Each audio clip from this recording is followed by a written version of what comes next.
Thank you, and good afternoon. And I know you've been in the DC area now for several weeks, and so I'm having the chance to engage you after you have spent a lot of time hearing from various parts of the U.S. government and other entities. And I was explaining to the director here that the last session that I addressed, I spoke to the group on the front end before you'd had a chance to hear from lots of folks. And when we got to the question and answer at the end, there was kind of the pause where everybody is trying to decide, okay, you know, what's okay to ask, and you know, how tough can I be with the questions? And I said I was appreciating the fact to engage you in your third week here, where you have very well refined, you know, what it is that you're interested in pursuing. But Mike did say that this group from the very outset has been very lively. There have never been any points at which questions and dialogue were lacking. So I appreciate the chance to engage with you today. And I have a few prepared remarks, and then I'd like to, as quickly as possible, get into dialogue and follow up on questions and issues that you may have in mind. I know you've already heard from my colleague, General Rodriguez, last week, I believe, and then my State Department colleague, Assistant Secretary Thomas Greenfield, earlier today.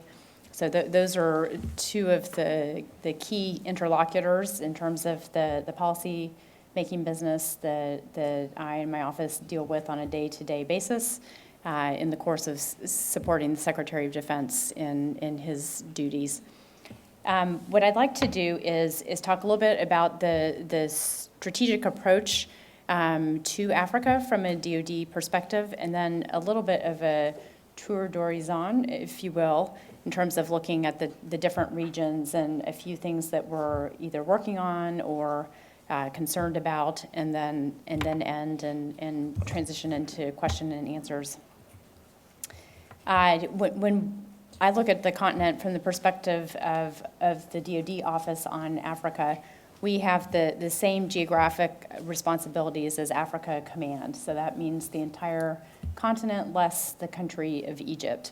And I think one of the things we try to do is avoid thinking of Africa at a continental scale, because so many of the challenges and opportunities are particular to either regions or countries, and highly differentiated from one place to another.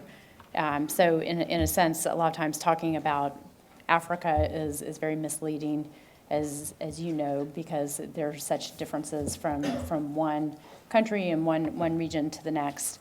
But we do think there's some utility in thinking about continental scale trend lines, and part of the work that we've done is really trying to look at the current security environment and the projected future security environment, because as DOD planners, that's part of the work that we do on a habitual basis. And so when we look across all elements of national power, on the one hand, when you look at Africa economically, tremendous growth in some key economies, some of the fastest growing economies in the world on the one hand, but that's a handful of them, and many of the economies are not experiencing that same kind of growth. Similarly, if you think about technology trends, the impact in terms of some of the telecommunications and other sectors have just been phenomenal in terms of the implications for Africa from a security perspective, and also politically and socially. We look at trends like population trends and the tremendous youth population of Africa, now and projected into the future. Again, amazing opportunities. Talking about the population trends on the continent, the youth potential in particular, that can be a huge productive asset on the one hand, or a true challenge and a potential liability in terms of if employment opportunities are not sufficient for youth to grow into. Continentally speaking as well, the continuation of hydrocarbon discoveries in many different locations, and the potential both upside and downside associated with those. I think one of the things from a security perspective that's encouraging is the number of conflicts, especially interstate conflicts, and the number of civilian deaths has diminished significantly since the 1990s, on the one hand. Additionally, tremendous improvements in terms of governance and democracy. You now have more than 40 countries in Africa that regularly conduct multi-party elections, and the number of coups or violent regime changes has diminished substantially in the last decade or so. Nevertheless, conflict and the inability of some governments to meet basic security needs remains an obstacle to governance, growth, and human development in some situations. And a trend of great concern from DOD's perspective is the increasing ability of violent extremist organizations to take advantage of situations of poor governance or lack of governance altogether. The DOD role in terms of the overall U.S. government strategy is to empower African partners to take a greater and greater role in providing for their own security, and doing that in a way that strengthens pockets of political, economic, and democratic vitality. I think you'll probably have heard from State Department and elsewhere to a great extent about the USG strategy for Africa that was approved by President Obama about a year ago. And it has 4 pillars. And again, I'll just rehearse them because I think it's so important to signify that all the government agencies and departments support this overall strategic framework. The first pillar is strengthening of democratic institutions. The second is spurring economic growth, trade, and investment. The third is advancing peace and security. And the fourth is promoting opportunity and development. Obviously, from a Department of Defense perspective, we have a role to play vis-a-vis all of the pillars, but the ability to focus on advancing peace and security is really where we're at the forefront. Specific to DOD, our strategic guidance that is currently being updated. Mike Garrison referred to the quadrennial defense review, but on an every 4-year basis, we update our overall defense strategy. But the current approach, and I don't imagine that it will change much, is that we take an active approach to countering threats to United States citizens and interests in Africa, coupled with development of effective partnerships to prevent and respond to conflict and instability. From a mission perspective, DOD remains focused on the importance of the counterterrorism and irregular warfare mission set in defense of the U.S. homeland, as well as maintaining a stabilizing presence where we focus on building partnership capacity of partners that seek to work with us. One of the biggest challenges for us at the present time has to do with resources. You have heard a lot about this, particularly in recent months where the concerns in the U.S. Congress vis-a-vis resources led to the shutdown of the U.S. government for a period of time, and the implications for different budgets of departments and agencies. And some of that is still playing out. So we have significant questions even with Department of Defense about this current fiscal year and how it will unfold, what our overall budget is, not to mention in the out years, the 5 years that typically we would be planning and programming against. We have significant question marks there as well that make it very challenging to plan. What I'd like to do is, as I mentioned, quickly go from one corner of Africa to the next, starting with the north, and do a short tour d'horizon. When we look at North Africa, I think we see some of the greatest opportunities and challenges. Our focus at this point is forging relationships with the post-revolutionary governments in Tunisia, Libya, and Egypt, encouraging those that weathered the Arab Spring to make positive reforms toward greater democracy and transparency, and to support them as they develop security. Our own experience indicates that the type of consolidation and institutional development will take time, which requires enduring partnerships, both within the region and beyond, as well as strategic patience. Of significant concern, the attack on U.S. diplomatic facilities in September of 2012 that was in Egypt, Libya, Tunisia, and Sudan highlighted the need now more than ever to build robust security partnerships with each of these nations. And we remain committed to working with Libyan and Tunisian counterparts in the areas of institution building, border and maritime security. Similarly, Algeria and Morocco are on different paths to reform, but we are supporting these and continue to engage in strategic dialogue and security cooperation with both of those. As we shift into the Sahel and West Africa, the Department of Defense remains very concerned about the threat posed by al-Qaeda and the Islamic Maghreb and affiliated groups. And these continue to splinter and evolve into different configurations. Mujau, Ansar al-Sharia, Al-Mir Bitoun most recently. This poses a very complex set of intermixed problems. There's a political challenge that continues, humanitarian concerns with refugees in all of the neighboring countries, in particular to Mali and the instability there, the problems of trafficking of all kinds across very porous borders in the region, and of course, violent extremist organizations taking advantage of the situation. The coup in Mali in March of 2012 provided an opportunity for al-Qaeda and affiliates to exploit instability and establish new and expanded safe havens. Part of the response to the coup was that the United States suspended foreign and security assistance, and that has created a challenge even as the newly elected government is in place for us to re-engage given the rupture in those ties. The French intervention in January of 2013 was a game changer, speeding up what had been a deliberate and slow mobilization of the international community.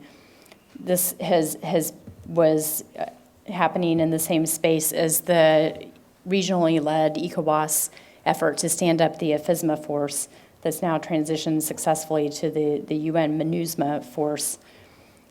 We've noted very important progress in terms of the election that brought President Ibeka into his current leadership position and providing him with the legitimacy to engage in the important work of reconciliation between the North and South in Mali.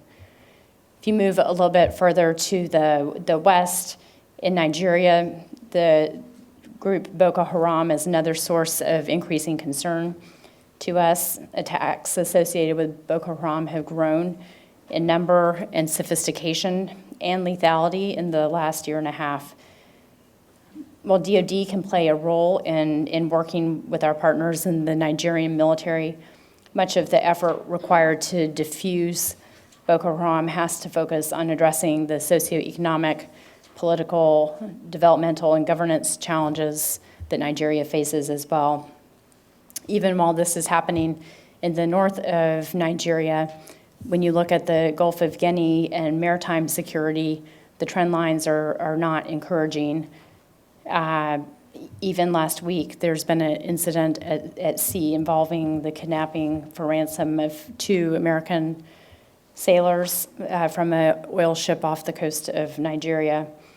This type of security, insecurity is a single incident in a much broader trend line of incidents at sea, growing in frequency in the Gulf of Guinea, in contrast to the East African coast off of Somalia and the Gulf of Aden, where these threats are largely in check at this point.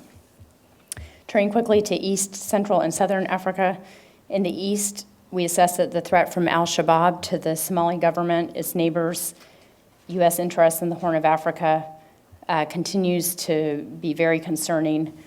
We see troubling signs of collaboration between al-Shabaab and other al-Qaeda affiliates in Africa and Yemen and beyond.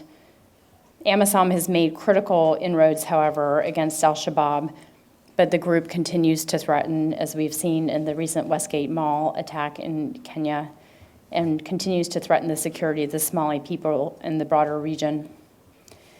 The primary U.S. objective is to enable the AU mission to Somalia, AMISOM, to consolidate its gains against al-Shabaab. We continue to provide mentoring, training, and equipping support to the AMISOM troop contributing countries as they work closely with the Federal Republic of Somalia to help create space and security for the political process and the development of federal solutions to move forward. A key milestone, I think, for all on the continent and indeed beyond was the milestone of having President Sheikh Hassan visit outside the country and be recognized as the legitimate government of Somalia for the first time in 2 decades or more. We're also working across East Africa to build the capacity of regional partners. Kenya, Ethiopia, and Uganda have been at the forefront of the efforts to address attacks from al-Shabaab, and we're also working on maritime security and counterterrorism operations in that regard.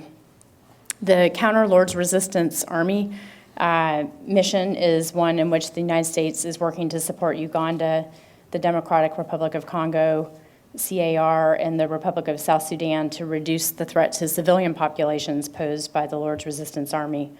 And DOD has an advisory and assistance role vis-à-vis troops on the ground working with partners there. Southern Africa, from our perspective, is likely to remain the most stable and prosperous part of the continent in the next 5 years and beyond, based on our estimations. The primary security challenges pertain to cross-border trafficking, to include poaching at this point, and then uncertainties when it comes to political transitions in the region and what that will mean for SADC and beyond. Just a few quick words on the DOD posture in Africa. This is a question or series of issues that comes up regularly, and I wanted to address it head on, and then we can discuss it in the Q&A. But we continue to anticipate that the United States and Department of Defense will have a small footprint in Africa consistent with our needs and the preferences of our partners. We do have one enduring location on the African continent, Camp Lemonnier in Djibouti, and it's critical to our counterterrorism operations and broader security cooperation activities in East Africa. We also have some contingency locations and other arrangements for rotational or intermittent access in Africa. We're also asked from time to time about the future location of the Africom headquarters. This was based on, as the Africa Command was established, concerns on the part of quite a few African states about the possibility of a military headquarters in Africa. And I can say at this point there are no plans to move the headquarters to the African continent, though we are facing significant pressure from the U.S. Congress to move the headquarters back to the United States in light of the economic potential associated with all of the jobs that are located at Africa Command. So let me pause for now, and I would very much welcome a give and take on anything that I've raised so far, and obviously I haven't done justice at all to the complexities of Africa and the many different challenges, so I'll be glad to speak to specific challenges in countries in the course of the dialogue ahead. So thank you very much.